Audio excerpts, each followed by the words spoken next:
Okay. Next,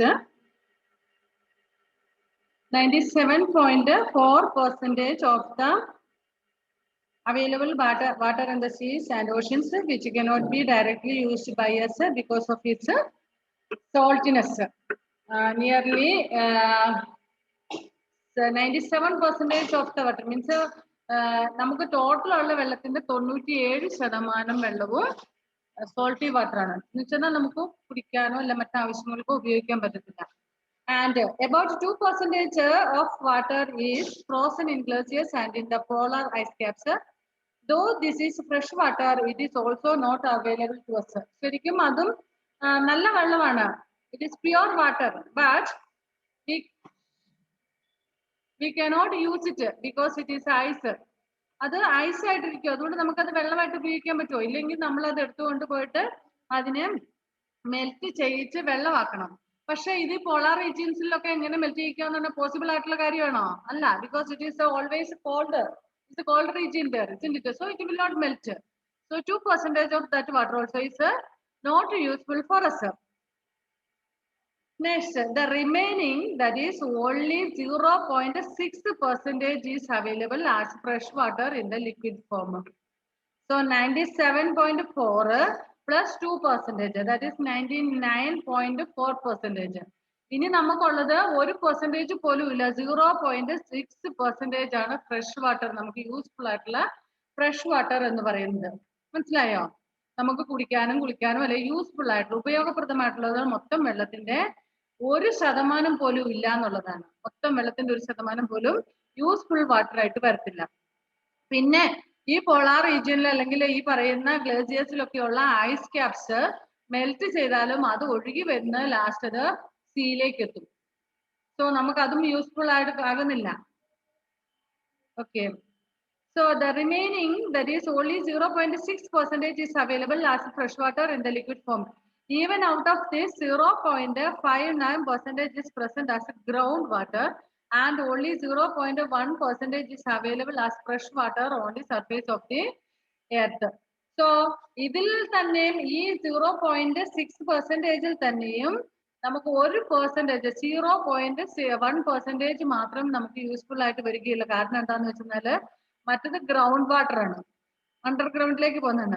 ഇപ്പൊ fresh water ആയിട്ട് നമുക്ക് സർഫേസ് ഓഫ് ദി എർത്തിൽ കിട്ടുന്നത്, അത് മേലിൽ നമുക്ക് കിട്ടുന്നത് 1% ഉള്ളൂ. പിന്നെ നമുക്ക് കിണറൊക്കെ കഴിഞ്ഞിട്ട് വലിയ ഡീപ്പായിട്ട് പോയി കഴിയുമ്പോൾ, അതായത് ബോർവെല്ലൊക്കെ ആക്കിയാൽ മാത്രമേ നമുക്ക് അങ്ങനെ വലിയൊരു ഇതിലേക്ക് കിട്ടുകയുള്ളൂ. വലിയ ബോർവെൽ പോലെയുള്ളതിലൊക്കെ നമുക്ക് വെള്ളം കിട്ടാൻ സാധ്യതയുള്ളൂ.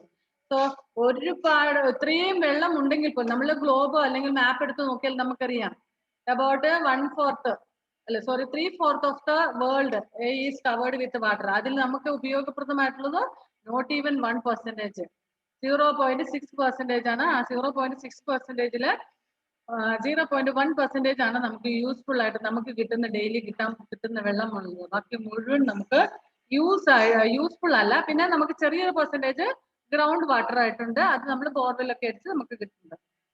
If we consider a bucket of water to the total amount of water available on the earth, then the amount of fresh water available on the surface of the earth in all lakes and all lakes and rivers is 1/4 of a teaspoon. Just imagine if the total water of the world, if we are considering as a 1 bucket of water, അതായത് നമ്മുടെ ഈ ഭൂമിയിലുള്ള മൊത്തം വെള്ളം നമ്മൾ പറഞ്ഞു 3/4 of the earth is covered with water. ആ വെള്ളത്തിന്റെ മൊത്തം നമ്മളൊരു ബക്കറ്റിൽ എടുക്കുകയാണെങ്കിൽ, ബക്കറ്റിൽ വെള്ളം ആയിട്ട് കൺസിഡർ ചെയ്യുകയാണെങ്കിൽ, അതിൽ നമുക്ക് ഉപയോഗപ്രദമായിട്ടുള്ള വെള്ളം എന്ന് പറഞ്ഞാൽ 1/4 of a teaspoon, ഒരു ടീസ്പൂണിന്റെ 1/4 മാത്രമേ നമുക്ക് ഉപയോഗപ്രദമായിട്ട് വരികയുള്ളൂ. That means the water that we have, അതിൽ എത്ര വെള്ളം നമുക്ക് ഈ ഭൂമിയിലുണ്ടോ അതിന്റെ എന്തോ ഒരു 0.1% ആണ് നമുക്ക് യൂസ്ഫുൾ ആയിട്ടുള്ള വാട്ടർ. ബാക്കി എല്ലാം യൂസ്ലെസ് ആണ്. കടലിൽ എന്തോരം വെള്ളമുണ്ട്, പക്ഷെ നമുക്ക് അതിൽ എന്തെങ്കിലും ഉപയോഗം ഉണ്ടോ? അഗ്രികൾച്ചർ പർപ്പസിന് ഉപയോഗിക്കാൻ പറ്റുമോ? ഇല്ല. നമ്മുടെ ഹൗസ് ഹോൾഡ് പർപ്പസസിന് ഉപയോഗിക്കാൻ പറ്റുമോ? ഇല്ല. ഇതൊന്നും നടക്കത്തില്ല. Next, here Page 216, last one figure is given, one India's map is given and rainfall map of India. And here a rainfall map in the outline with the reference and the rainfall in a centimeter. Dark blue above 300 centimeter. 300 centimeter മേളിൽ മഴ ലഭിക്കുന്ന സ്ഥലങ്ങള് dark ബ്ലൂവില്, അതിലും കുറച്ചുകൂടെ light ആയിട്ടുള്ളത് 200 and 300. 200-നും 300-നും ഇടയ്ക്കുള്ള centimetre മഴ ലഭിക്കുന്ന സ്ഥലങ്ങള്. പിന്നെ ലൈറ്റ് കുറച്ചുകൂടെ light blue 100 to 200. Fully blue, light blue, തീരെ ലൈറ്റ് ആയിട്ടുള്ള ബ്ലൂ കളറ് എന്ന് പറയുന്നത് 60 to 100 centimeter. And somewhat brownish, greenish color brown is 40 to 60 and yellow color is below 40. അങ്ങനെ അപ്പൊ നമുക്ക് നോക്കിക്കേ ഇതെങ്ങനെയൊക്കെയാണെന്ന്. നമ്മുടെ കേരളത്തിൽ നമുക്ക് ഏതാണ് കിട്ടുന്നത്? above 300. Next, see this Bhopal, Nagpur അതിൻ്റെ അതായത് മധ്യപ്രദേശ്, അങ്ങനെ ബീഹാർ, അങ്ങനെ കൊൽക്കത്ത ആ ഭാഗമൊക്കെ വരുന്നതില് നമുക്ക് ബ്ലൂ 200 to 300 അല്ലേ. നെക്സ്റ്റ് ഈ പറയുന്ന അഹമ്മദാബാദ് ഒക്കെ വരുന്നത്, ഗുജറാത്ത്, തമിഴ്നാടിന്റെ most part of the Tamil Nadu. But in Chennai and all it is a coastal region, so they are getting plenty of rain. Mumbai also. Okay, ഇവിടെ നോക്കിക്കുക അത് 100 to 200. തീരെ ലൈറ്റ് കളർ ആയിട്ടുള്ള ശ്രീനഗറിന്റെ കുറച്ച് ഭാഗങ്ങൾ, അതായത് ജമ്മു കാശ്മീരിന്റെ കുറച്ച് ഭാഗങ്ങൾ, Delhi, Lucknow, Lakshadweep are having 60 to 100 centimeter. Then Jaipur, Chandigarh, then some part of Srinagar, then some part of Andhra Pradesh and all. Okay, വരുന്നത് 40 to 60. Next, below 40 Rajasthan, some part of Rajasthan also.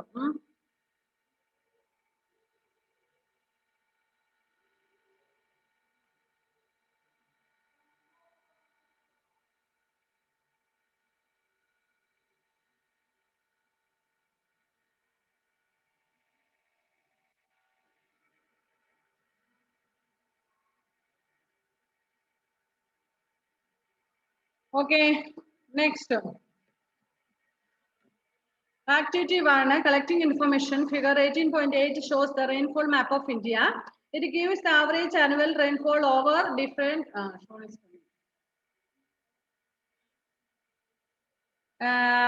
average rainfall over different regions. Study the map to see which regions are deficient in rainfall. Deficient means here Rajasthan, Jaipur, like that, some parts of Srinagar.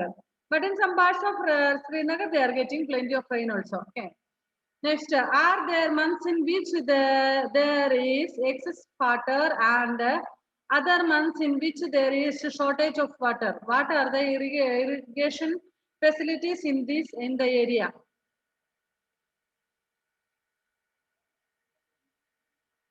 ഇനി നമ്മളോട് ചോദ്യം ചോദിച്ചിരിക്കുന്നത് in our region, the region in which you live, what type of climate is there, how much rainfall is there and all.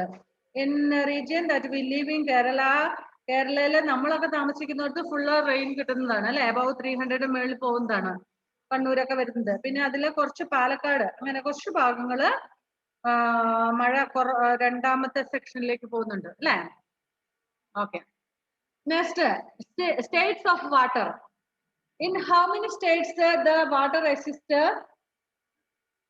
Kaita? In how many states does the water exist? അറിയത്തില്ല മിസ്സേ. എടാ നീ എന്തായി പറയുന്നേ? Sean? Yes, miss. In how many states does the water exist?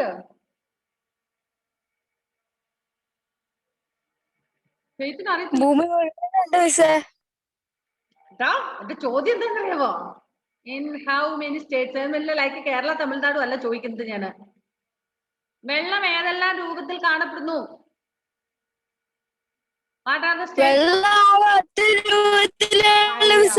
അയ്യോ യവന്മാരെല്ലാം എന്ത് തൂക്കിയെടുത്തും തേടിക്കൊണ്ടിടാൻ പോവാ. മിസ്സേ ഞാൻ വിചാരിച്ചു സ്റ്റേറ്റ് ആയിരിക്കും. എനിക്ക് തോന്നി നിന്റെ വർത്തമാനം കേട്ടപ്പോ അതാണ് നീ കേരളം തമിഴ്നാടും ഒക്കെ ഉദ്ദേശിച്ചെന്നുള്ളത്. What are the states of water? In how many states?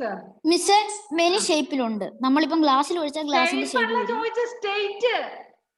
എന്റെ അമ്മേ എനിക്ക് വയ്യ. മിസ് മനസ്സിലായില്ല. ചോണ്ട് വല്ലം കിട്ടിയോ? വെള്ളം ഏതൊക്കെ രൂപത്തിലാണ് കാണപ്പെടുന്നത്? In 3 forms, 3 states: liquid, solid and gaseous form. രണ്ടിനെ ബുക്ക് മനസ്സിലായി മിസ്സേ, മനസ്സിലായി. ഞങ്ങൾ കഴിഞ്ഞ വർഷം പഠിച്ച ഓർമ്മയുണ്ട്. മനസ്സിലായി. യവനാണ് നാട് വിട്ടു പോയെന്ന് തോന്നുന്നു ഷോണ്. ഒരു ഇല്ല. എന്തുവാടാ ചിരിക്കുന്നു വന്നിട്ട്. So water exists in 3 forms. That is in liquid form, means the water that we use daily. Then solid is ice, and gas form is water vapor. Okay. In what state is water that you drink? Drinking water is in a liquid form, isn't it? What is the state of water when it is cooled in the freeze of a refrigerator? It will become solid form. That is ice, isn't it? Can water change into a gas? Can water change into gas? Can water change into gas? മിസ്സേ നമ്മൾ അത് തിളപ്പിച്ച് കഴിയുമ്പോൾ. Yes. Answer is yes. So when we boil or when we make it heat, it is a vapor, water vapor, isn't it? Then it is in the form of gas. Okay. What happens when steam is cooled? See, once when we heat the water, it will become water vapor. It becomes steams, isn't it? Okay. So once when we cool it, what happens? നമ്മൾ അതിനെ കൂളിച്ച് തണുപ്പിച്ച് കഴിയുമ്പോൾ, അതായത് നീരാവി ആയില്ലേ, അതിനെ തണുപ്പിച്ച് കഴിയുമ്പോൾ എന്താ സംഭവിക്കുന്നത്? വെള്ളം ചൂടാക്കുമ്പോൾ നീരാവി ആകുന്നു. ഇനി ആ നീരാവിനെ നമ്മള് തണുപ്പിച്ച് കഴിയുമ്പോൾ എന്താ സംഭവിക്കുന്നത്? വീണ്ടും അത് വെള്ളമാകുകയാണ് അല്ലേ? Yes, again it will become in the form of water. Now, when the water is frozen, it will be in the solid form, that is ice, isn't it? Okay. Again, if we make it heat, what it happens for them? For it, what happens for the ice? If we make it heat,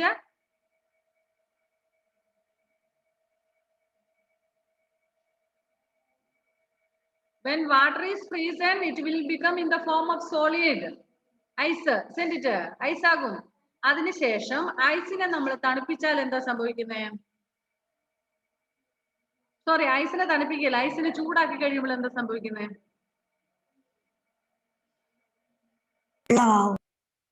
വെള്ളമാകും അല്ലെ? Okay. So ice, water and steam are forms of the same substance. The molecules of ice, water and steam are exactly the same.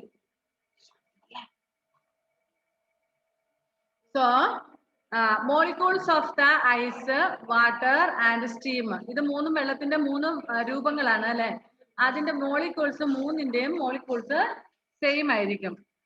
The molecules of ice, water and steam are exactly the same. Each molecule is made up of 2 atoms of hydrogen and 1 atom of oxygen. So നമുക്കറിയാം, നിങ്ങൾ നേരത്തെ earlier ക്ലാസ്സിൽ പഠിച്ചതാണ്. Water is made up of 2 hydrogen atom and 1 oxygen atom. Ice, water and steam are the 3 states in which water exists at different temperatures. Different ടെമ്പറേച്ചറിൽ, അതായത് നമുക്കറിയാം ഐസിനാണെങ്കിൽ minus ആയിരിക്കണം അല്ലെ? -ഡിഗ്രിയിലായിരിക്കണം. ഇനി അതിനെ നമ്മൾ സാധാരണ നോർമൽ സ്റ്റേറ്റിലേക്ക് എത്തുമ്പോൾ അത് വാട്ടർ ആവുന്നു. പിന്നെ നമ്മൾ അതിനേക്കാൾ ഹൈ ടെമ്പറേച്ചറിലേക്ക്, അതായത് ബോയിലിംഗ് സ്റ്റേറ്റിലേക്ക് എത്തുമ്പോൾ അത് സ്റ്റീം ആയി മാറുന്നു. The state of water can be changed by heating or cooling. So വെള്ളത്തിനെ നമ്മൾ ചൂടാക്കുകയോ തണുപ്പിക്കുകയോ ചെയ്യുമ്പോൾ അതിന്റെ അവസ്ഥയ്ക്ക്, രൂപത്തിന് മാറ്റം വരുന്നു. Here picture തന്നിട്ടുണ്ട്. Solid 0 degree Celsius, that is ice. Next, when we heat it, liquid means here 100 degree Celsius. അതിനെ നമ്മൾ ചൂടാക്കുമ്പോൾ വീണ്ടും 100 ഡിഗ്രി സെൽഷ്യസ് ആക്കുമ്പോൾ അത് ഗ്യാസ് ഫോമിലേക്ക് ആകുന്നു. Water changes to water. When ice is heated, it melts to form water at 0 degree Celsius. നമ്മള് വെള്ളം ഐസിനെ നമ്മൾ മെൽറ്റ് ചെയ്യുന്ന സമയത്ത് 0 ഡിഗ്രി സെൽഷ്യസിൽ അത് വെള്ളമാകാൻ തുടങ്ങും. തണുത്ത് കഴിയുമ്പോൾ തണുത്തിട്ട് പിന്നെ അതിന് നമ്മൾ പതിയെ ചൂടാക്കാൻ തുടങ്ങുമ്പോൾ ചൂടാക്കണം എന്നില്ല, അത് പതിയെ പുറത്തുള്ള ചൂടുമായിട്ട് അഡ്ജസ്റ്റ് ആകുമ്പോൾ മെൽറ്റ് ചെയ്യും. നമ്മളൊരു ഐസ് വാങ്ങിച്ചു. Suppose you have gone to town, പാടിച്ചാലോ Cherupuzha. From there you have purchased an ice. Ice is kept in the freezer, isn't it? So you purchased an ice, you take it to, you took the ice to home to eat from there. You wanted to show your sister and eat that. So when you reach home, how it will be?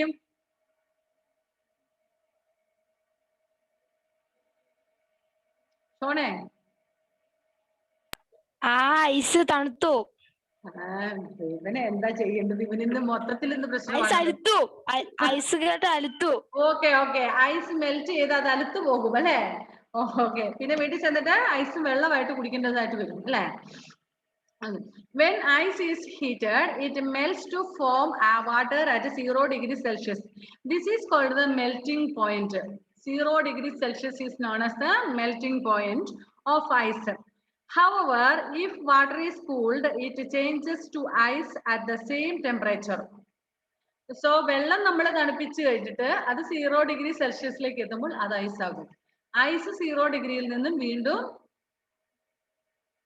വെള്ളമാകാൻ തുടങ്ങും. മനസ്സിലായോ?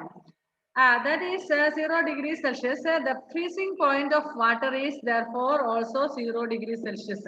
So, freezing point and melting point of water is 0 degree Celsius. Freeze ചെയ്യുന്നതും melt ചെയ്യുന്നതിന്റെയും point എത്രയാണ്? 0 degree Celsius. Water changes to water vapour at all temperatures. This is known as evaporation. നമുക്കറിയാം, ചെറിയ ക്ലാസ്സിലേ പഠിച്ചിട്ടുള്ള, ഒത്തിരി explain ചെയ്തു. ഇവാപറേഷൻ എന്താണെന്ന് നിങ്ങൾക്കറിയാം. വെള്ളം ചൂടാക്കുമ്പോൾ ആവിയായിട്ട് പോകുന്നതാണ് evaporation. What is the temperature you know for that? 0 degree സെൽഷ്യസിലാണ് വെള്ളം തിളയ്ക്കുന്നത്, ബോയിൽ ചെയ്യുന്നത്. അതിന് മുന്നേ തന്നെ ഇവാപറേഷൻ ചെയ്യാൻ തുടങ്ങിക്കോളും. ഈ തിളയ്ക്കുമ്പോൾ മാത്രമല്ല, അതിന് മുന്നേ തന്നെ കുറച്ച് ചൂടായി കഴിയുമ്പോൾ, സർട്ടേൺ ടെമ്പറേച്ചർ കഴിയുമ്പോഴേ തന്നെ ആവി പതിയെ പോകാൻ തുടങ്ങും അല്ലേ? This is known as evaporation. That is why our clothes dry up even in the shade, and our perspiration dries up at room temperature. Okay, നമ്മള് തുണിയൊക്കെ ഇളക്കിയിട്ട് കഴിയുമ്പോൾ തണുപ്പാണ് അല്ലെങ്കിൽ തണൽ, ഇന്നിപ്പം വെയിലേ ഇല്ലാത്ത ദിവസമാണ് അല്ലെ? അങ്ങനെയാണെങ്കിൽ പോലും നമ്മൾ രാവിലെ അലക്കിയിട്ട് മിക്കവാറും തുണികൾ ഇപ്പൊ ഉണങ്ങിയിട്ടുണ്ടാകും അല്ലെ? അപ്പൊ അതിന്റെ കാരണം എന്താണ്?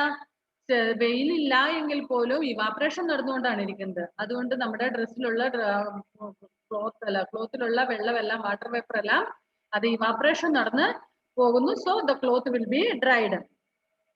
However, the change occurs faster if water is heated. അതേസമയം രാവിലെ അലക്കിയിട്ട തുണി ഇപ്പം ഉണങ്ങിയിട്ടുണ്ടാകും, പക്ഷെ വെയിലുള്ള ഒരു ദിവസമാണെങ്കിൽ പെട്ടെന്ന് തന്നെ ഉണങ്ങിയിട്ടുണ്ടാകും അല്ലെ? So anyway, evaporation will take place if the water is heat. വെള്ളം ചൂടായിട്ടുണ്ടെങ്കിൽ വേഗം ഇവാപറേഷൻ നടക്കും. ഇല്ല, നമ്മുടെ ഈ അറ്റ്മോസ്ഫിയറിലുള്ള ചൂട് കൊണ്ടാണെങ്കിൽ സ്ലോലി പതുക്കെ ആവുള്ളൂ. Water starts boiling at 0 degree Celsius. This is known as the boiling point of water. At this temperature, water changes rapidly to steam. When steam is cooled, it changes back to water. This is known as a condensation. മക്കളെ, class എടുക്കുന്നെങ്കിൽ ഇവിടുന്ന് വർത്താനം പറയില്ല. Okay, ഒരാളും കൂടെ കൂട്ടിയിട്ടുണ്ട്. 2 പേരുണ്ടായിരുന്നിടത്ത് 3 പേരായിരുന്നു.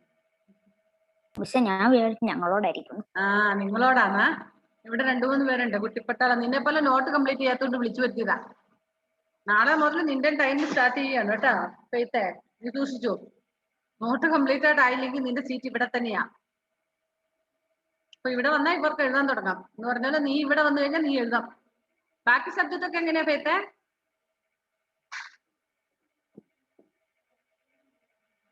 പെയ്ത്തേ, science മാത്രമേ എഴുതാതെ ഉള്ളോ? എല്ലാം ഇങ്ങനെയൊക്കെ തന്നെയാണോ? ആണോ? എടുക്കണം അല്ലേ? അങ്ങനെയൊന്നുമില്ല മിസ്സേ, സോഷ്യലി ഉള്ളൂ മിസ്സേ. ബാക്കിയല്ലേ? ആഹാ, ഇംഗ്ലീഷ് എഴുതി കഴിഞ്ഞോ? അതൊക്കെ ഞാൻ എന്നെ മാസം വെച്ച് എപ്പോഴും വർക്ക് പറയും. അതുകൊണ്ട് അപ്പൊ ഞാൻ വഴക്ക് പറയുന്നതാണോ നിന്റെ പ്രശ്നം? അങ്ങനെയല്ല മിസ്, മടി എഴുതാൻ. ആ മടി ഞാൻ തീർക്കാം. നീ നാളെ മുതൽ സ്കൂളിലോട്ട് പോരെ. ഞാൻ നിന്നോട് കഴിഞ്ഞ ദിവസമേ പറഞ്ഞായിരുന്നു, രാവിലെ when your father comes, you come to school. Evening when he goes back, you can go with him. By the time you can complete your notes and you can attend the class also here. Here anyway, Anu will prepare food for your father. So he will give you a little bit from that. So no problem. Food is ready, your note is ready, your classes are ready. വേണ്ട. Why?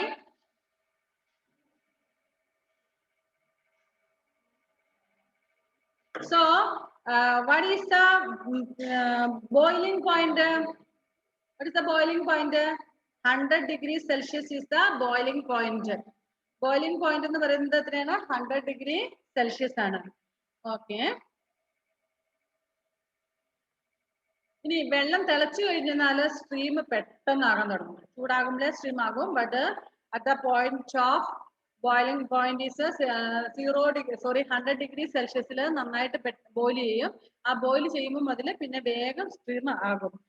When we cool this stream, it will come back as it will take the position or the state of liquid again, water. അതായത് ഈ stream ആയിട്ട് മുകളിലോട്ട് പോകുന്ന വെള്ളം നമ്മളൊന്ന് തണുപ്പിച്ചാൽ അത് വീണ്ടും വെള്ളമാകും. അതാണ് നമ്മുടെ മഴയിലെ സിദ്ധാന്തവും. റെയിനിന്റെ ഇത് അതങ്ങനെ തന്നെയാണ്. കാരണം വേപ്പറായിട്ട് പോകുന്നു, സീയിൽ നിന്ന് ഓഷനിൽ നിന്നൊക്കെ വേപ്പറായിട്ട് മേളിലോട്ട് പോകുന്നു, ആവിയായിട്ട് പോകുന്നു.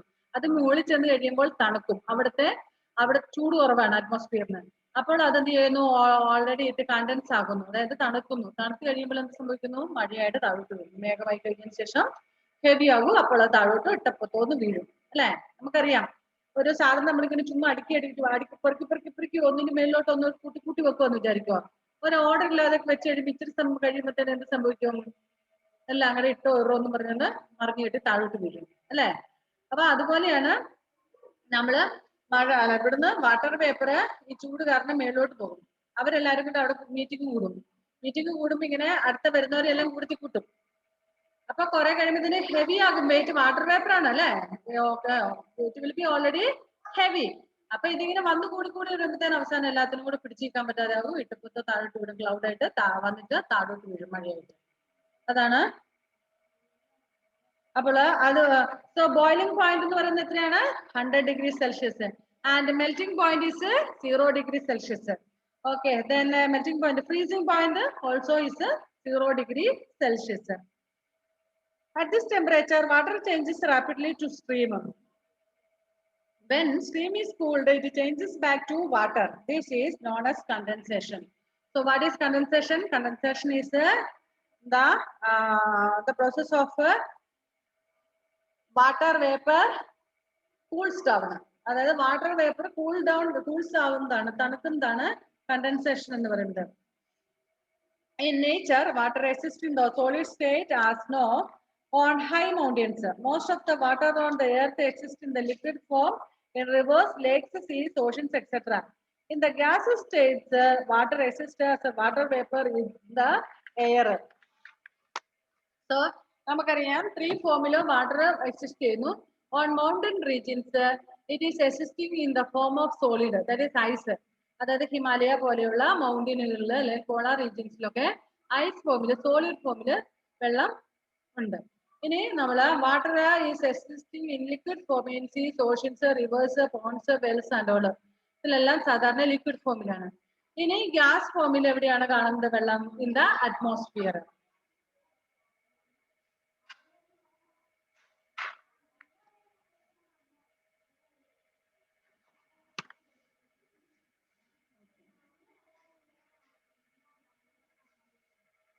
Next, page 218.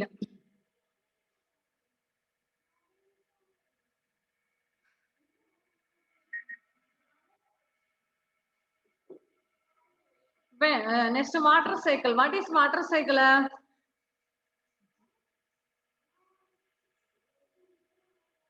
When some changes occur over and over again, then it is said to form a cycle of change.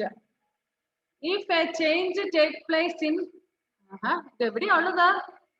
Alice in വണ്ടർലാൻഡിലെ പോലെ.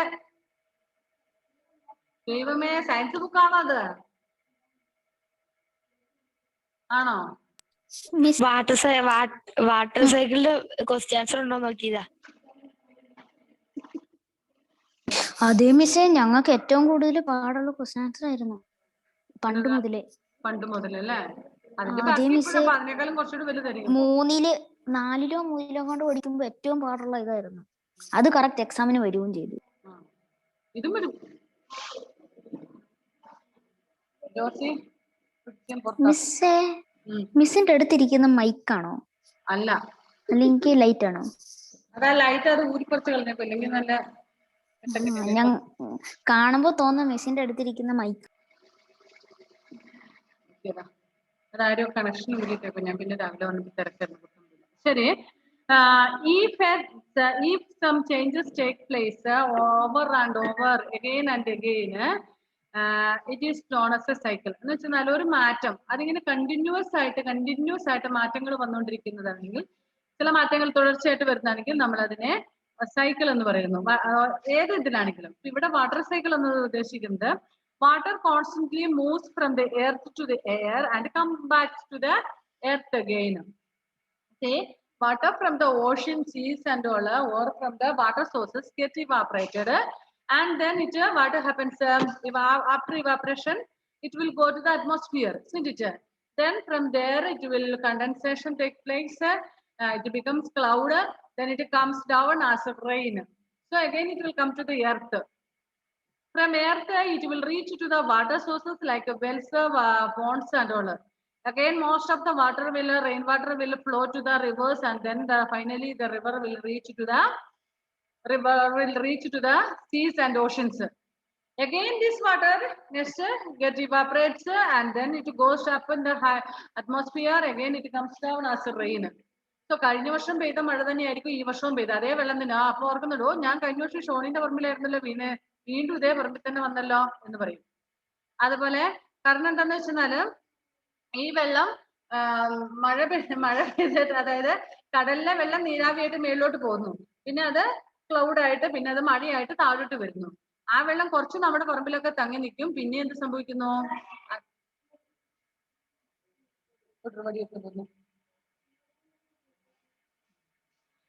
എന്നിട്ട് അതെന്ത് ചെയ്യുന്നത്? ലാസ്റ്റ് പിന്നെ ഒഴുകി നമ്മുടെ കിണറ്റിലും തോട്ടിലും പുഴയിലും ഒക്കെ വരുന്നു. ബാക്കി കുറെ ഒഴുകി വീണ്ടും കടലിൽ ചെല്ലുന്നു. അപ്പൊ ഒഴുകി പുള്ളി പോയിട്ട് കടലിൽ ചെന്ന് വീണ്ടും ഓടുന്ന് ഇവാപറേറ്റ് ചെയ്യുന്നു, മുകളിൽ പോകുന്നു, റെയിൻ ആവുന്നു, താഴെ വരുന്നു, വീണ്ടും next finally it will reach in the seas and ocean. Again it will get evaporated. ഇങ്ങനെ കണ്ടിന്യൂസ് ആണ് അല്ലെ?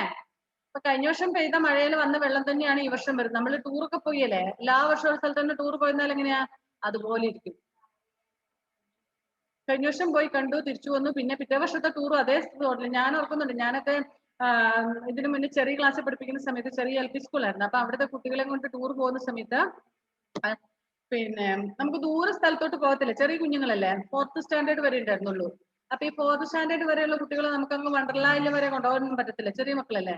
അവരെ കൊണ്ട് നമ്മൾ പോകുന്ന മാക്സിമം പോയെന്നാൽ അവിടെ പോകും, ഈ പച്ചിനിക്കടവില് എന്താ അതിന്റെ പേര്, വിസ്മയ പോകും, അല്ലെങ്കിൽ സാധു പാർക്കിൽ പോകും. അപ്പൊ പോകുന്ന സ്നേക്ക് പാർക്ക്, അതിനോടിടയ്ക്ക് വരുന്ന കുറച്ച് സ്ഥലങ്ങളിലൊക്കെ പോകും. ലാസ്റ്റ് ഫൈനലി നമ്മള് ബീച്ചിൽ പോകും, കുളിച്ചിൽ പോരും. അടുത്ത വർഷത്തെ ടൂർ പറയുമ്പോഴും എവിടെയാ സ്പോട്ട്? Same place. ബിക്കോസ് ഈ കുഞ്ഞുമക്കളെ കൊണ്ട് നമുക്ക് ദൂരോട്ട് എവിടെയെങ്കിലും പോകത്തില്ല. സെയിം. സോ ഇതൊരു സൈക്കിൾ എന്ന് വേണം പറയാം. എല്ലാ വർഷവും ഓരോ വർഷവും അവിടെ മാറ്റങ്ങൾ ഉണ്ടാവൂലോ? മാറ്റങ്ങൾ ഉണ്ടാകും, പക്ഷെ സ്പോട്ട് ഈസ് സെയിം. അപ്പം LKG വന്ന കുട്ടികൾ 4th കഴിയുന്നോടം വരെ ഇതേ സ്പോട്ടിൽ തന്നെ പോകുന്നത്.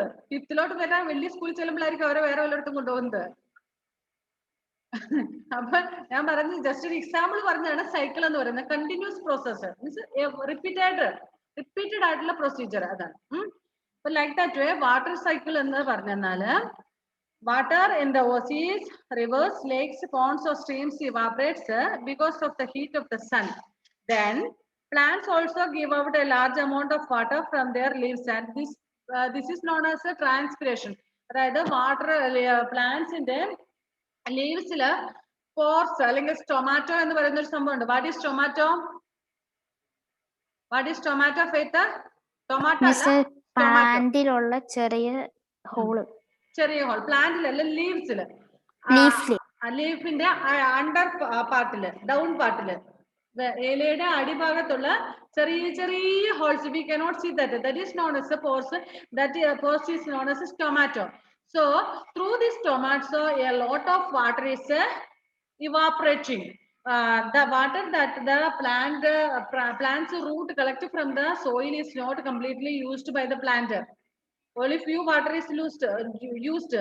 The rest of the water is gone out. എന്ന് പറഞ്ഞാല് ഈ നമ്മൾ ഉപയോഗിക്കുന്ന വെള്ളം, അതായത് നമ്മൾ ഒരു ചെടിക്ക് ഒഴിക്കുന്ന വെള്ളം മുഴുവൻ ആ ചെടി യൂട്ടിലൈസ് ചെയ്യുന്നില്ല.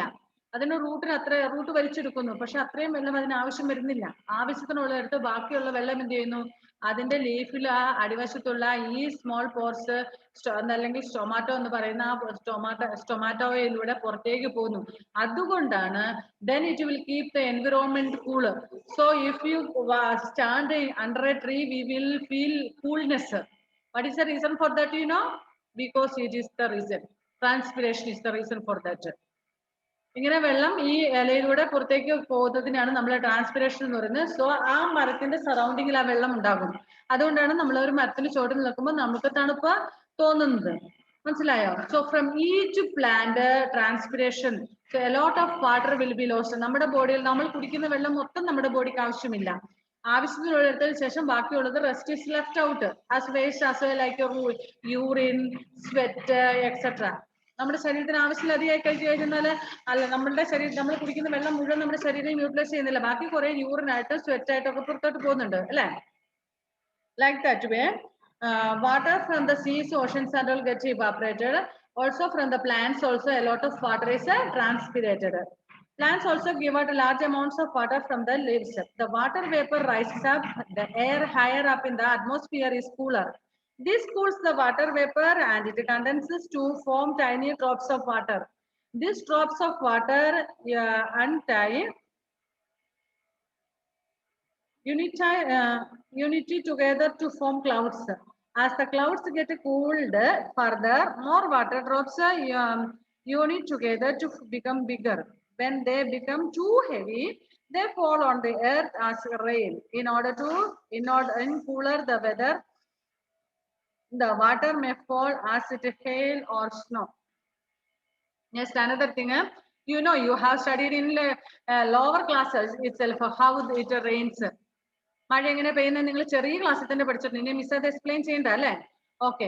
So when it is when the water from the seas, oceans and all gets evaporated, when it goes to the atmosphere, the temperature is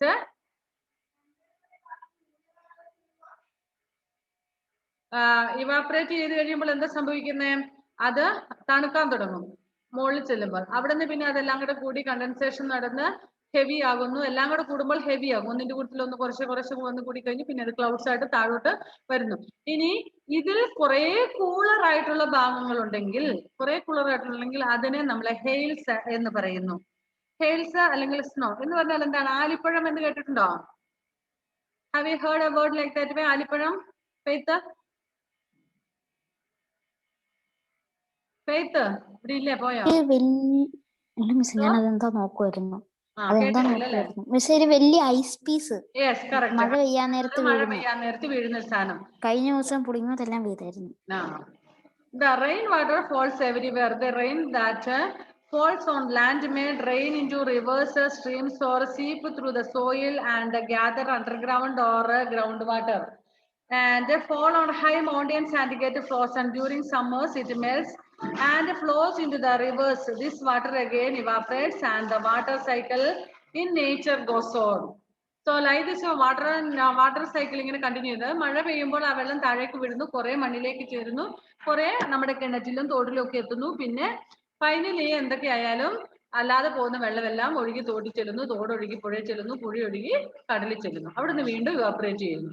ഇത് തന്നെ continues. This is known as a water cycle. Okay, നമ്മുടെ time കഴിഞ്ഞു മോനെ. അടുത്ത section ആയിരുന്നു. Time കഴിഞ്ഞു. Okay, by.